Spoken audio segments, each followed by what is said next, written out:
કે રોજગારી એટલે મોંઘવારી ઈ સમસ્યા સનાતન છે. એટલે એના ઉપર બહુ રોજ ઘણા લોકો ચર્ચા કરે છે કે ભાઈ આવું બધું નરેન્દ્ર મોદી એમ કે અહીંથી અહીં સોમનાથ થી વળી પાછી યાત્રા કરે 1 વર્ષ કરે, એના કરતા રોજગારીમાં ખર્ચો. લા ભાઈ આજે રોજગારી ક્યાંય 0 ટોલરન્સ થાય, ક્યાંય કોઈનું જન્મદર અટકાવી શકાય છે?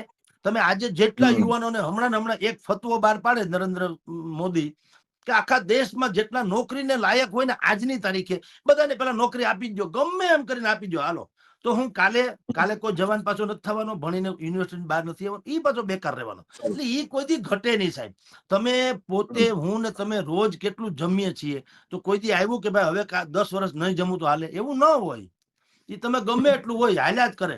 એવી રીતે આ બધું સાંપ્રત સમસ્યા છે. અને ઓલી સમસ્યા સાંસ્કૃતિક જે છે ને એ સનાતન સમસ્યા છે. સાંપ્રત અને સનાતન વચ્ચે ફેર. એટલે સનાતન સમસ્યા જે છે એને નિવારવા તરફનું આ પગલું છે જે શ્રેષ્ઠ છે, કે જે લોકો પોતાની સંસ્કૃતિને યાદગાર રાખે, સંસ્કૃતિને જીવંત રાખે, એને આજીવન વાંધો ન આવે.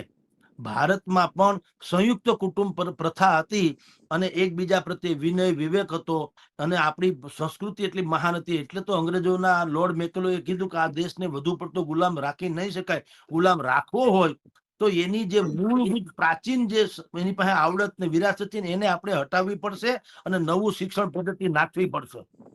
એટલે આવું થયેલું. તો એને હવેથી નરેન્દ્ર મોદી પુનર્જીવિત કરી રહ્યા, તો હું તો એને આવકારું છું. કમસે કમ સારી વાત છે. જી કેટલાક લોકો મહેતા સાહેબ એવું